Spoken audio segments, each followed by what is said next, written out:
Hi, my name is Tom Heffel, and this channel is all about helping students learn chemistry. In this video, we're going to perform an experiment to calculate the specific heat of aluminum metal. And this is the procedure that we're going to use. So the first thing that we're going to do is we're going to get the mass of an empty test tube. So I'm going to put it on my balance, and I'm going to look up the value, and it says 18.70 grams. I'm then going to take the test tube and I'm going to put some aluminum metal inside about halfway. I'm going to fill about halfway, so let's get the aluminum metal in there. That looks about right. And now I'm going to get the mass of that. I'm going to record it as 36.03. I'm now going to place this test tube filled with aluminum metal into a water bath that has some boiling water in it. Okay, so we're going to let that sit there for a couple minutes, and we're going to let the temperature of the metal become the same temperature as the boiling water. And as we're working, we're going to do some other things. First thing I'm going to do is I'm going to get the mass of my calorimeter. And a calorimeter can be anything that insulates. And styrofoam is an excellent insulator, so this will make a really, really good calorimeter. So the mass of the empty calorimeter, or the styrofoam cup, is 3.34. And I'm going to go ahead and record that. And then I'm going to fill some water. I'm going to put some tap water into the cup. I'm just going to fill it up a little bit.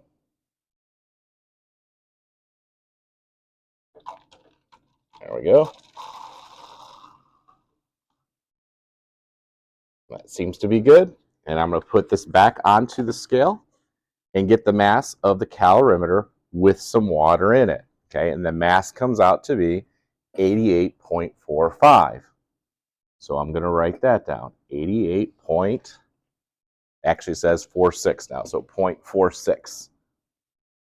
And I'm going to share all this information with you later in the video. I'm going to actually do all the calculations. Okay, the next thing I'm going to do is I'm going to get the temperature of the boiling water. Okay, so I'm going to stick the thermometer in here, and I'm going to get the initial temperature of both the boiling water, because I want to know what the temperature of the metal is, and I'm also going to get the initial temperature of the water that's inside the calorimeter. Okay, so if I come over here and I look, it says 99.0 exactly. Okay, so the temperature of the hot metal is going to be 99.0 degrees Celsius. Okay, and I'm going to take this out. Okay, and I'm actually going to put some water on it because that metal is like really hot on the thermometer.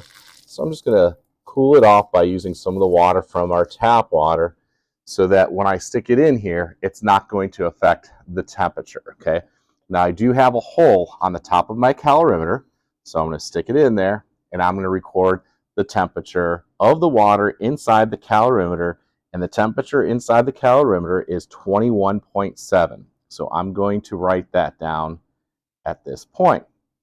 Okay, now what we're going to do is we're going to stick the hot metal into the water inside the calorimeter. Okay, this is around 99 degrees, and the water is around 21.7 degrees. So as I stick that hot metal into the calorimeter, okay, the temperature of the metal is going to go down. Of course, the temperature of the water is going to go up until they meet somewhere in the middle. Now, it's not going to be exactly in the middle, because the mass of the metal and the mass of the water are not the same.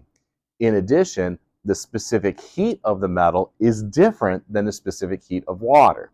Remember, water has a specific heat of around 4.184, and we know that metals tend to heat up and cool down quickly, so I'm guessing that the metal has a much lower specific heat than the water that I have over here. In fact, that's the purpose of today's experiment, is to figure out what is the the specific heat of the aluminum metal with knowing the specific heat of the water. So if you don't know one, you can actually figure out the other. So this is the unknown, and this is going to be the known.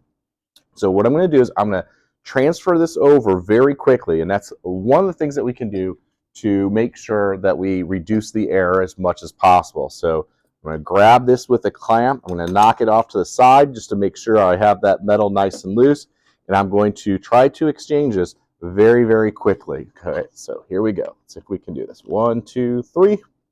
Put that in there.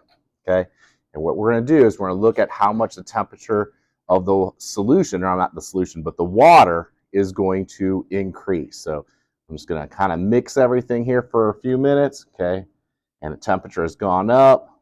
I'm just going to keep checking every so many seconds. And when it stabilizes, that's going to be my final temperature of both the metal and the water. Remember, they're going to keep transferring heat, okay, until that temperature becomes the same. And it's pretty much been the same after about like 3 or 4 seconds. So it doesn't take long for that heat transfer to take place. So I get a final temperature of 24.7. And that 24.7 number, that's going to be for both the metal and the water that's inside the calorimeter. Now, let's go ahead and we're going to analyze this data table in a little bit more detail. So I'm going to come around the camera and I'm going to move the camera so that you can follow along with me. Okay, so let's see if we can do this.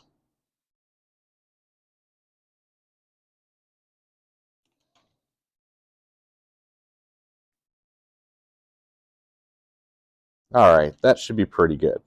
So the first thing I'm going to do is I'm going to calculate the mass of just the water system. Okay, so the first thing I'm going to do is I'm going to figure out the mass of the water from the cup. Okay, now remember, here's the mass of the empty cup of 3.34, and here's the mass of the cup with the water. If I subtract these two, I will get the mass of just the water. So I'm going to get in my calculator, okay, and I'm going to take 88.46, and I'm going to subtract 3.34.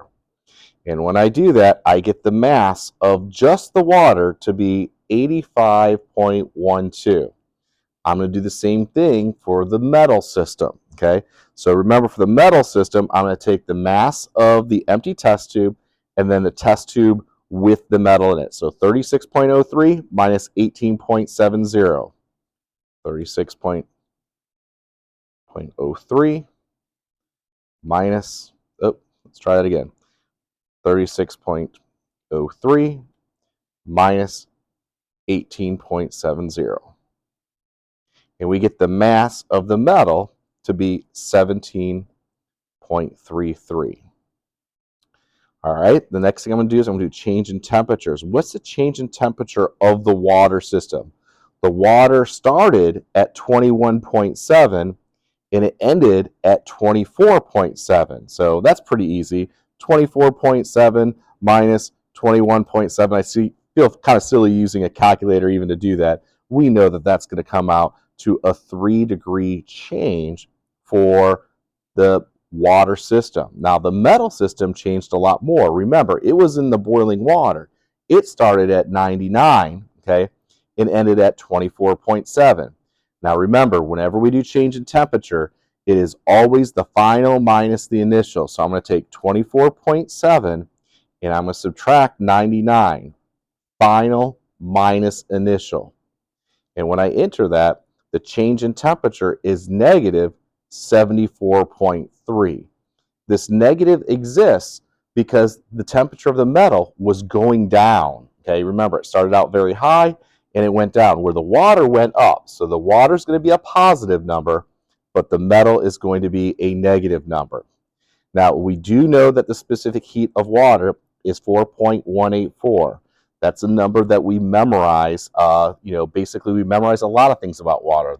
The boiling point of water, the freezing point of water, the density of water. Specific heat is one that we tend to memorize as a good chemistry student, okay? Now, if you have a nice teacher, maybe they'll give it to you as a resource, but even in my honors or AP classes, or I would say in college, you probably have to have that number memorized. And then I'm going to use these 3 numbers to calculate the heat flow going into the solution. So I'm going to come down here and just draw a picture of kind of like what's happening inside the calorimeter. So we have this water, and we had that aluminum metal. Okay, now remember, it was hot, so it was releasing heat, and that heat was going into the water. So what we're going to do is we're going to figure out the amount of heat that was going into the water by using Q equals mc delta T. And this is our specific heat equation that we learned in a previous video. Okay, so the mass of the water is 85.12. Okay, so I'm going to go ahead and put 85.12 grams here. The specific heat is 4.184, and that's joules per gram degrees Celsius. And our change in temperature was 3 degrees. And you'll see that the degrees Celsius cancels out, the grams cancels out, and we're going to be left with joules as a unit. Okay, so let's go ahead and get into the calculator and go ahead and put 85.12 times 4.184 times 3, and that gives us the heat flow of 1,000. We'll just take it to the nearest whole number. 1,68 joules going into the water system. Now, if 1,068 joules are coming into the water system, that must mean that the aluminum released that 1,068 joules. So we're going to put this heat flow for the metal to be the exact same magnitude, but opposite in sign.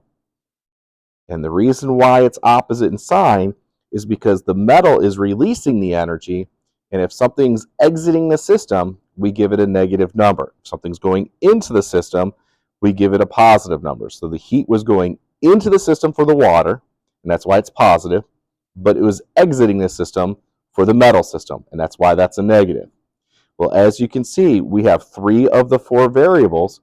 What we're going to do is we're just going to use Q equals mc delta T one more time, but we're going to solve for the specific heat. And in order to do that, we're going to divide by mass and delta T on both sides of the equation. So really, C is going to come out to be your Q value over your mass times delta T. The Q value is negative 1,068 joules. The mass of the metal system was 17.33. That's in grams. And then the change in temperature is a negative 74.3. And that's going to be in degrees Celsius. Okay. As you can see, these negatives are going to cancel each other out, and my specific heat of the metal is going to be a positive number. That's a good thing because specific heat, okay, is always a positive number. So I'm going to leave all those digits in my calculator that I had before, okay, and I'm going to divide by 17.33 and divide by 74.3. Now, I'm not worrying about the negatives because I know they cancel out already. And so when I do this, this comes out to be 8.297, which to 3 sig figs will go 0.830. Okay, so I'm going to go ahead and put that down here as 0.830. Now, the theoretical value that I looked up on Google Classroom, not Google Classroom, but just Google, is 0.900. So I got a decent amount of error. Remember to calculate percent error. I'm going to take the difference between the experimental and the theoretical. So 0.830 minus 0.90. Okay, now remember that's absolute value, so I'll always end up with a positive sign. Divided by the theoretical times 100. So let's kind of do that math. Okay, I'll leave that number in the calculator, minus 0.9. Okay, and we have that negative number, so we can just change that to a positive number by doing this. Okay, now it's a positive number, and divided by 0.9. Oh, crap. So let's try that again. We'll just use the numbers of 0.9 minus 0.83. Okay, that's my error, divided by 0.9. Kind of messed up there, times 100. That gives us approximately 7.78% of error. Okay, so that's the way we calculate the specific heat of a metal using calorimetry. If you found this information useful, please give it a like and subscribe.